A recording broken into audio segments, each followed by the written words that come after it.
The past 4 seasons, 23 wins, 24 wins, 21 wins, and last season, 19 wins. So far this season, 5-2. One of their losses was an overtime game against Denver, which they lost by 1. Their other loss was against Utah, where they also only lost by 1. Ladies and gentlemen, the Phoenix Suns are 2 shots away from being 7-0. It's not too early to say, yeah, the Phoenix Suns are actually good.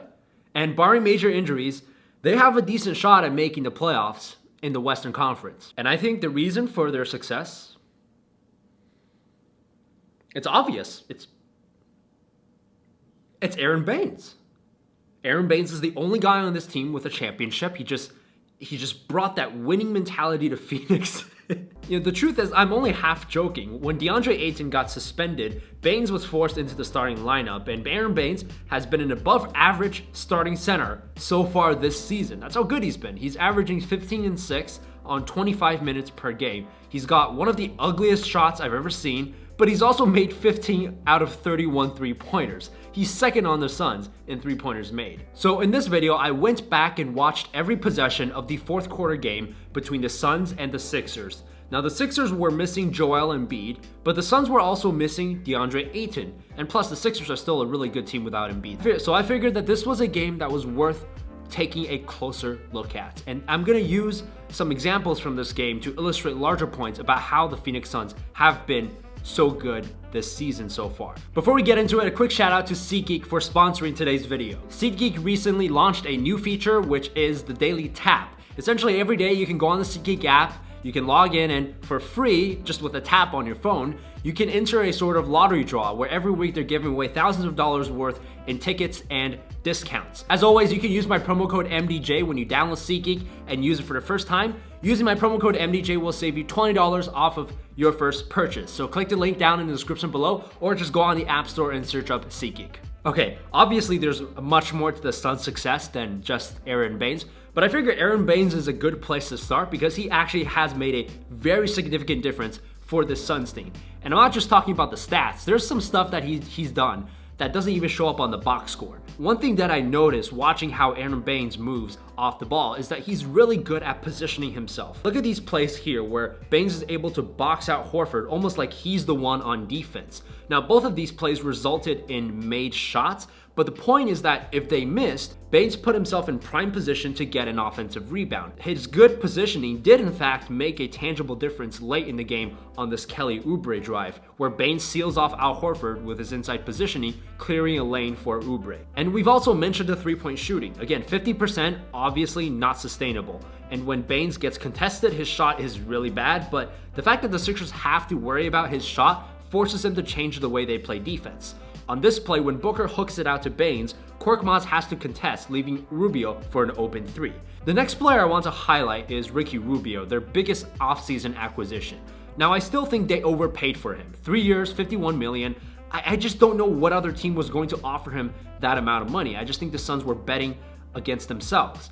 However, Rubio so far has roughly played up to that salary. I said this about Westbrook in my last video, and I'll say the same thing about Rubio. This is a player with very glaring weaknesses and very unique strengths. His weaknesses: he's terrible finishing at the rim, and he's a below average jump shooter. You combine those two facts together, and Rubio will just never be anywhere close to a star in this league. Right? I mean, in today's NBA, if you're a guard, you can't finish at the rim and you can't shoot the ball, you're just not going to be a very good offensive player.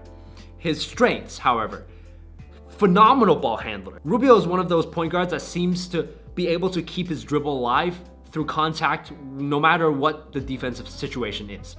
He's a really good passer, obviously. He has been since before he entered the NBA. And a really underrated defender, in part because he has really good basketball IQ. You saw this on a key play in the last 2 minutes of the Sixers-Suns game. Tobias Harris picks up the dribble, and Rubio knows that Korkmaz is getting the ball, and he knows that Korkmaz wants to dribble into the middle of the paint. So he gets to that spot first, forcing an offensive foul. Now, this is also taking advantage of the fact that Korkmaz is not a good ball handler. A better offensive player in this case might have maybe done a behind-the-back dribble and gone the other way, but Rubio, just being able to get into the right position in time, is able to make plays like these that are so crucial when you're talking about crunch time. Speaking of which, the Suns' defense this season has looked much better than it's ever looked in the past 4 season. The addition of Rubio, like mentioned, has helped with their defense, but more importantly, it's just their rotations seem much better. On this play, the Sixers run what looks like a play that Golden State runs often with Curry and Clay, where they get the 2 guards to screen each other, aiming to cause confusion as to who guards who, and then the 2 guards break off to either sides where they each get a pin down screen. And this play actually works. Mike Scott bumps his hip out a little bit, Tyler Johnson has to sidestep and now trails Josh Richardson going to the rim. Rubio here helps out a little bit to slow Richardson down. Richardson chooses not to pass and continues to the rim, and you see Baynes slide over to take a charge. Now, this was a good play by Baynes, taking this charge, but let me rewind that a little bit and highlight how well the Suns were prepared to rotate, because if Josh Richardson passed this ball out a split second earlier, that would have been a no call instead of a charge, which would have been fine because the Suns rotated really well. When Baynes went to help at the rim, you saw Bridges immediately dart towards Horford in the corner, and then Rubio slide down to Korkmaz to replace Bridges' position. Very little things, but these are the type of stuff that the Suns weren't doing the last couple of years. This roster isn't talented enough defensively to be a top 10 defense, but if they can get close to league average, that's already a big improvement from where they were these last couple of years. And of course, we have to mention Devin Booker. The question around Booker has always been, is he just a good stats, bad team sort of guy? And so far, the Suns as a team have been playing really well, and Booker has maintained all of his stats.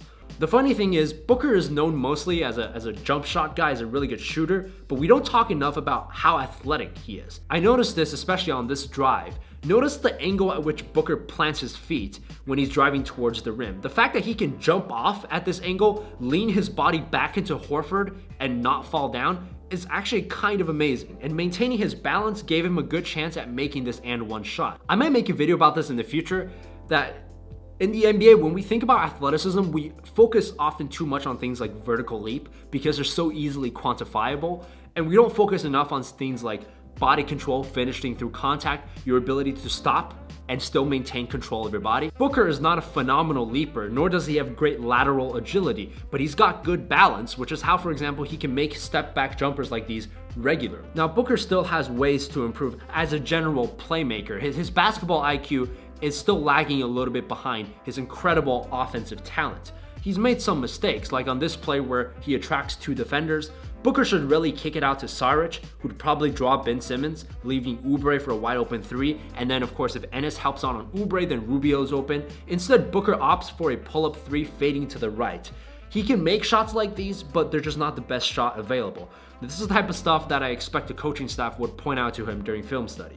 Towards the end of this video, I do want to talk a little bit about my biggest concern about the Suns and what I think will really continue to hold them back.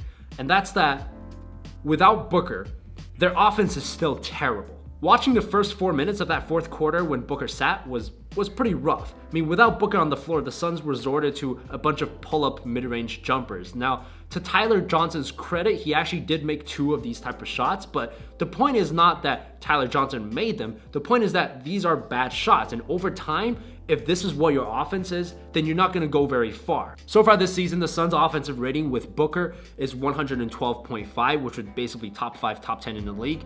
And the offensive rating with Booker off of the court is 96.8, which would be worse in the league. You saw a similar trend last year with a bigger sample size. Again, on the court offensive rating with Devin Booker, 108. When Booker goes off the floor, that number drops by almost 9 points, 99.8. DeAndre Ayton coming back will help with this a little bit, but not much. You really need another good offensive creator, someone who can just make shots when Booker's off the court. If I'm the Suns GM and I see how well this team has played so far, I'm starting to make calls to trade for a guy like that.